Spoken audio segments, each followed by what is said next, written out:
Hello world for ever heart attack அப்படின்னு சொல்லக்கூடிய மாரடைப்பு பற்றி நமக்கு தெரியும். ஒரு சில சிம்டம்ஸ் பற்றிலாம் நம்ம பேசியிருக்கோம்.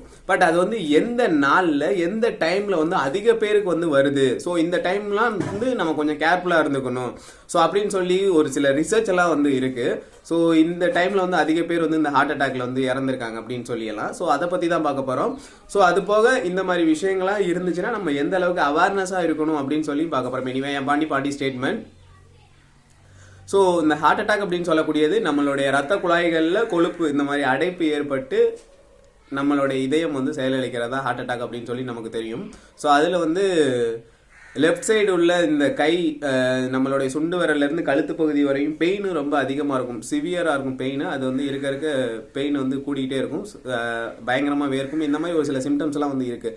பட் மெடிக்கல் ரிசர்ச்சில் வந்து என்ன சொல்கிறாங்க அப்படின்னா, திங்கக்கிழமை அதிக பேருக்கு வந்து ஹார்ட் அட்டாக் வந்து திங்கக்கிழமை காலையில் வந்து அதிக பேருக்கு வருது அப்படின்னு சொல்லப்படுது. ஏன் அப்படின்னு பார்த்தீங்கன்னா 2 நாள் வந்து லீவ் டேஸ் வந்து ரிலாக்ஸேஷனாக இருந்துட்டு அடுத்த நாள் வந்து நம்ம எப்பயுமே எந்திரிக்கும் போது ஸ்ட்ரெஸ்ஸோட எந்திரிக்கக்கூடாது அப்படின்னு சொல்லப்படுது. ஸோ அப்படி திங்கக்கிழமை காலையில் வந்து ஸ்ட்ரெஸ்ஸோட எந்திரிக்கும் போது ஸோ அதோடைய ஸ்டார்டிங் பாயிண்ட் வந்து எங்கே ஆரம்பிக்குது அப்படின்னு பார்த்தீங்கன்னா பாத்ரூம் போகிற டைமில்.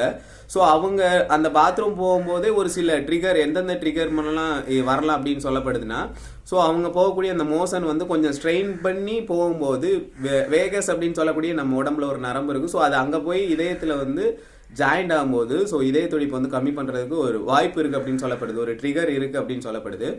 ஸோ அந்த மாதிரி ப்ராப்ளம் இருந்துச்சுன்னா வந்து நம்ம கொஞ்சம் கேர்ஃபுல்லாக இருந்துக்கணும்.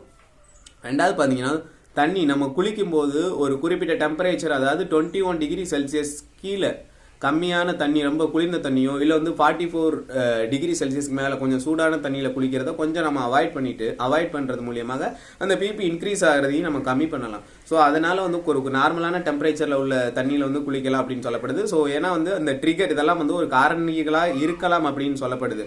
ஸோ ஏன்னா பாத்ரூமில் இருந்தே அதுக்கடுத்து ஏன்னா அந்த காலையில் இருந்து தான் அந்த ஓவர் ஸ்ட்ரெஸ்ஃபுல் இதெல்லாம் இருக்கும்போது இந்த மாதிரி ப்ராப்ளம் இருந்து, ஏன்னா ஒரு சில பேர் பாத்ரூம் போகும்போது இந்த மாதிரி மயக்கம் ஏற்பட்டு இந்த மாதிரி ஹார்ட் அட்டாக் ப்ராப்ளம் அப்படின்னு சொல்லப்படுது. ஸோ அதனால இந்த மாதிரி ட்ரிகர்லாம் இருக்கலாம் அப்படின்னு சொல்கிறாங்க.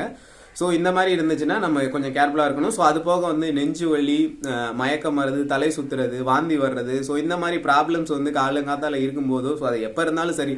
ஸோ இந்த மாதிரிலாம் இருந்துச்சுன்னா நம்ம அது போல் இடது சைடு உள்ள வந்து ரொம்ப பெயின் இந்த மாதிரிலாம் இருந்துச்சுன்னா நம்ம சிவியராக வந்து உடனே நம்ம வந்து டாக்டர்கிட்ட போய் செக் பண்ணுறது ரொம்ப ஒரு முக்கியமான ஒரு விஷயம். ஏன்னா இந்த மாதிரி பெயின் ஏற்படும் போது எந்த டைமில் என்ன வேணாலும் நடக்கலாம். ஸோ அதுவும் இப்போ எல்லாம் முன்னாடி பார்த்தீங்கன்னா ஒரு குறிப்பிட்ட டிசீஸ் இருக்கிறவங்களுக்கு தான் இந்த மாதிரி ப்ராப்ளம் வரும் அப்படின்னு சொல்லப்பட்டுச்சு. பட் இப்போ வந்து யாருக்கு வேணாலும் எப்போ வேணாலும் வர்ற ஒரு சுச்சுவேஷனெல்லாம் இருக்குது.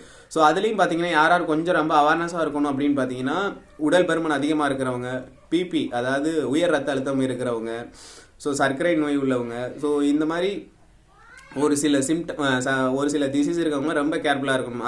அது போக பார்த்தீங்கன்னா உங்களுடைய ஃபேமிலியில் யாருக்காச்சும் இதயம் சம்மந்தமான ப்ராப்ளம் இருந்துச்சுன்னா அவங்களும் ஸோ ஒரு குறிப்பிட்ட வயசு 50-55 வயசை ரீச் பண்ணதுக்கு பின்னாடி அவங்களும் கொஞ்சம் கேர்ஃபுல்லாக, ஏன்னா இந்த இதய நோய்கள் வந்து அட்டாக் பண்ணுறதுக்கு வந்து அதிகமான வாய்ப்பு வந்து இருக்குது அப்படின்னு சொல்லப்படுது. ஸோ இந்த மாதிரி சிம்டம்ஸ் இந்த மாதிரி ரேஞ்சில் உள்ளவங்க வந்து கொஞ்சம் அவேர்னஸாக இருக்கிறது ரொம்ப முக்கியம்.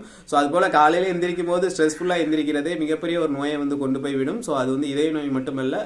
ஸோ அதுலேருந்து அந்த ஸ்ட்ரெஸ்ஸிலேருந்து எப்படி நம்ம ரிலீவ் பண்ணி நம்ம வந்து ஆரோக்கியமாக அந்த நாளே ஸ்டார்ட் ஆகிறது அந்த காலையில் நம்ம எப்படி எந்திரிக்கிறோம் அப்படின்ற ஒரு இதுலேயும் இருக்குது. ஸோ காலையில் நம்ம எந்த ஒரு ஸ்ட்ரெஸ்ஸும் இல்லாமல் எந்திரிக்கும் போதே மேக்ஸிமம் ப்ராப்ளம் வந்து சால்வ் ஆகுது அப்படின்னு சொல்லப்படுது. ஸோ ஸ்ட்ரெஸ்ஃபுல்லாக இல்லாமல் ஆனாலும் நம்ம எந்த இடத்துக்கு போனாலும் கொஞ்சம் அந்த நெஞ்சு வலி, மயக்கம் வர்றது, தலை சுற்று, வாந்தி இந்த மாதிரி ப்ராப்ளம் இருந்துச்சுன்னா கண்டிப்பாக நம்ம வந்து கொஞ்சம் ரொம்ப அவேர்னஸாக இருக்குது, கொஞ்சம் இல்லை ரொம்ப அவேர்னஸாக இருக்குது ரொம்ப முக்கியம். ஸோ ஹார்ட் அட்டாக் பற்றின ஒரு சில சிம்டம்ஸ் பற்றியெல்லாம் நம்ம ஏற்கனவே பேசியிருக்கோம். பட் இது எல்லாமே ஒரு அவேர்னஸான வீடியோ. ஸோ இது எல்லாமே வந்து ஒரு விழிப்புணர்வு ஒரு எஜுகேஷனல் பற்றி நம்ம தெரிஞ்சுக்கிறது ரொம்ப ஒரு முக்கியமான விஷயம். ஏன்னா வந்து உடம்பு சம்மந்தப்பட்ட விஷயம். ஸோ இதில் என்னன்னா ஒரு சின்ன இன்ஃபர்மேஷன் என்பா. ஓகே, அடுத்த வீடியோவில் மீட் பண்ணலாம். ஓகே, பாய்.